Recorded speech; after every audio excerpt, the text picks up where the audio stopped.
All right, Shalom.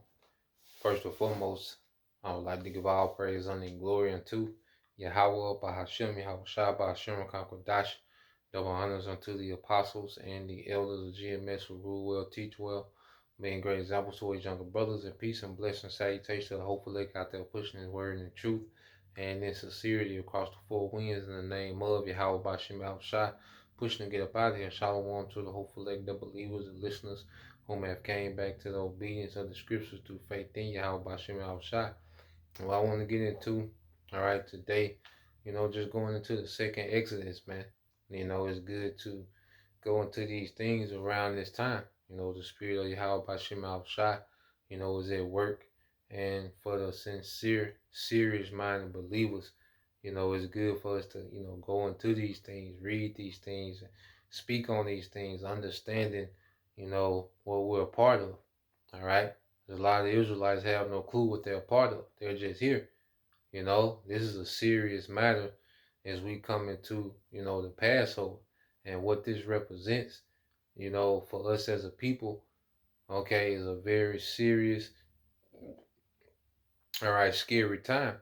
Like I said, we always go into the self-reflection, because we want to get delivered. There's another deliverance. All right, the first Exodus in Egypt.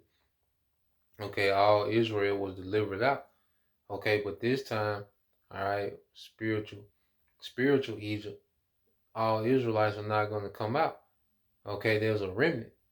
Okay, and we, you know, are fighting tooth and nail to be a part of that remnant, man. And it's a daily fight. It's a daily fight, man. And just want to tap into some things dealing with the second, Exodus, man. Okay, because we're in the same scenario, the same build-up. Okay, this is the book of Exodus, chapter 6. Okay, and verse um and 5, and it says, well, I started at 4, and it says, I started at 3. Exodus 6 and 3 says, and I appeared unto Abraham, unto Isaac, and unto Jacob by the name of the Almighty, all right, God Almighty, which is Allah Shaddai, but by my name Yahweh was I not known to them. And he just going into that name wasn't magnified. Okay, but Abraham, Isaac, and Jacob, they all knew the name of Yahweh. Isaac and Jacob built altars to their name. Okay, but that name wasn't magnified. He set up Egypt to magnify his name, like he set up America to magnify his name. Okay, to bring glory and fear to that name. All right, but they did know of Allah Shaddai, that terrible demon-like power that flooded the earth. Okay, and it says, and I have also established my covenant with them to give them the land of Canaan, the land of their pilgrimage wherein they were strangers. We was promised that land. And see, we went into that land under the first covenant, but we couldn't hold up to our end. Okay? So we will go into captivity, all right? And then eventually we will be put out that land. But what Yahweh Shai did, he established a new covenant with his blood. Okay, that was set up, all right, the new Exodus, the second Exodus, man. Okay, so we're reading about the first Exodus, Exodus 6 and 5. It says, and I have also heard the groaning of the children of Israel, whom the Egyptians keep in bondage, and I have remembered my covenant.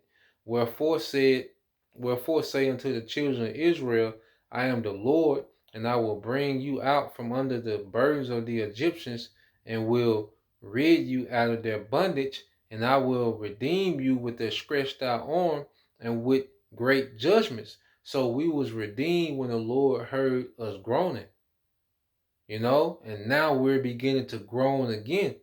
And the Lord redeemed us, when those groanings of his people, all right, reached the heavens, man. Okay? And he delivered us out from under the burdens of the Egyptians, man. Okay? And brought us into the promised land under that first covenant. All right, but we failed. Okay, the covenant didn't fail, we did. All right, but there was a new covenant established, all right, by Yahweh Shai, and we have to understand these things, man.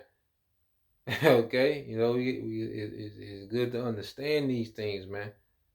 This is Matthew 26, all right, and 26, and it says, and as they were eating, Yahushua took bread and blessed it and brake it and gave it to the disciples and said, "Take, eat, this is my body." And he took the cup and gave thanks and gave it to them, saying, "Drink ye all of it, for this is my blood of the New Testament, which is shed for the many for the remissions of sins." Okay? So that Passover represented a new covenant. Okay? The Passover of Yahushua, it represented a new covenant that will build up to a second Exodus, man. Okay? So what Yahushua was doing, he himself was the sacrifice because blood has to be spilled, okay, to seal a covenant, okay, a contract. So Yahushua was that sacrifice for the new contract, all right, which would be established, okay, beginning with grace. And when we're changed, that second Exodus, we're going to fully come into that covenant. Okay, and we're going to be changed with the inward, with our law, with the laws in our inward parts, so we can keep the covenant perfect. We'll never be put out that land again, man. Okay, but we're in a time where we need a deliverer, man, just as we did in Egypt. Okay, so now that Yahweh Shai, has shed his blood for a new covenant, all right, and we're under grace until that second Exodus, which is going to be, okay, when we enter into that new covenant, when we're changed, man. All right. So now that the scenario is set up for a second Exodus, what did the Apostle Paul say? This is 2 Corinthians, all right, 6:2. It said, "For he said, I have heard thee in an accepted time, and in the day of salvation I have secured thee. Behold, now is the accepted time. Behold, now is the day of salvation." And this is what we're coming into.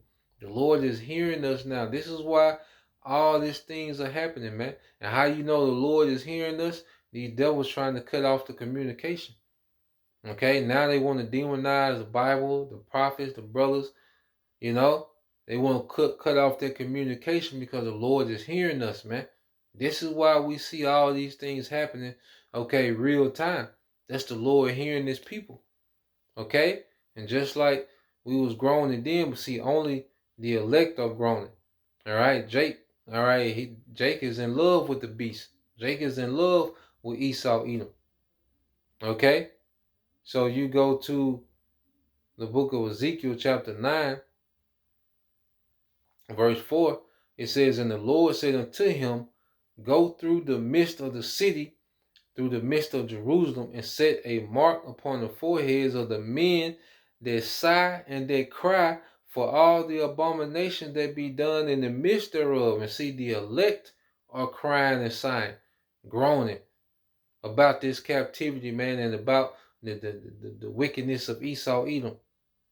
Only the elect is crying for overthrow of this empire, man, and the ushering in of the throne of David, okay, by Yahweh Shai, okay? And then mark go to the Thawa, which is the mark of exemption from judgment, man, being passed over.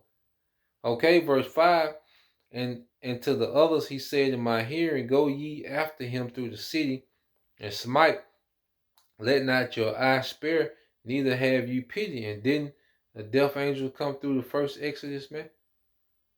Okay, and smite, the livestock and the firstborn of the Egyptians. Well, this time, hey, them death angels gonna be dispatched, and they gonna be getting that Jake, man. Okay, for not taking heed during this grace period that Yahweh Shai will sacrifice for, man. Verse 6, it says, "Slay utterly old and young, both maids and little children and women, but come not near any man upon whom is the mark, and begin in my sanctuary. Then they begin at the ancient men which were before the house, man. Okay? So just as that death angel came through smiting the firstborn of the Egyptians, the Lord gonna send death angels out, okay, to smite the masses in America, man. Okay, whether the death angel possess people or hey, the apparition do it themselves, man. All right, it's finna get hectic out here. It's finna be judgment. Okay, but their remnant is groaning. It's truly groaning, man. Groaning in those names, man. Okay, so let's go from there because what did the Lord tell, or the Heavenly Father tell Yahushua? All right, this is John 12 and 27. All right, and this is Yahushua speaking. All right, and this is dialogue between him and the Father. It said, "Now is my soul troubled, and what shall I say? Father, save me from this hour. But for this cause came I unto this hour." Yeah, he was getting ready to be crucified. You know, that time was coming. Okay? And he prayed, for another way, but it was the only way. He like, look, for this hour have I come. His whole life was going to that very time of him being crucified. You know, and our life, our whole life was based on us teaching, and going through our affliction, man. Yahushua was that example. He taught, okay, and he was afflicted, but then he was glorified. So we going through that same phase. We're teaching. We're going to be afflicted, okay, in whatever form. Some believers are going to have to, be put to death. All right, but we all going to be tested and afflicted in some form or some fashion, man. And then the glory. Okay, so it's the same setup. It says, "Father, glorify thy name." Then came there a voice from heaven saying, "I have both glorified it and will glorify it again." Okay, so he glorified it in ancient Egypt. The name Yahweh was magnified and exalted. Now he's going to do it again, all right, through the name of his son, Yahweh Shai. And that's why we teaching those names. Like Elder Apostle Gabar been putting emphasis on that lately, man. This is why we teaching these names, man. Okay? The glory be to those names, Yahweh, why Yahweh Shai. That's not no light thing, man. We way beyond some goddamn Jesus Christ, man. Jesus Christ ain't responsible for nothing, man. When it comes to the Bible, man. Okay? Jesus Christ has done nothing but destroy the minds, okay, and the understanding of our people, man. Okay, as an Israelite, we should detach ourselves completely from that, man. You know? But hey, everybody got their part. So let's go here. Let's get Jeremiah 23. We ended here. Jeremiah 23 and 5 said, "Behold, the days come, said the Lord, that I will raise unto David a righteous branch, and a king shall reign and prosper, and shall execute judgment and justice in the earth. In his days Judah shall be saved, and Israel shall dwell safely. And this is his name whereby he shall be called the Lord our righteousness," man. So that's Yahweh Shai. And he came to be a sacrifice, but this time he's coming to execute judgment and justice in the earth, man. And that's going to be that second Exodus, man. Okay, that's going to be the beginning of Yahweh Shai establishing judgment in the earth, man, delivering his elect, okay, and destroying the militaries of the heathen, man. Okay, that's going to be the beginning of him executing judgment, because the heathen going to go into captivity. Okay. Verse 7 said, "Therefore, behold, the days come, said the Lord, that they shall no more say, The Lord liveth, which brought up the children of Israel out of the land of Egypt." Okay, the first Exodus. "But the Lord liveth, which brought up and which led the seed of the house of Israel out of the north country, and from all countries whither I had driven them, and they shall dwell in their own land." Okay? So this second Exodus, okay, is upon us, man. The stage is set. The scenario is set, man. It's just a matter of these prophecies, fulfilling themselves, all right, and at a point in time when the Lord is going to send back Yahweh, man. Okay, but we here, man, World War III, okay, the MOTB, which Jacob Trouble is going to be, okay, in the midst of those two major prophecies, man. Okay, which those are the things we're waiting on for the return of Yahweh to perform the second Exodus, man. Except it's going to be on a much more grander scale, man. Okay, which is going to exalt and magnify the names of Yahweh and His Son Yahweh Shai. So Lord will you brothers, all right, and you sisters edified. Till next time I say Shalom.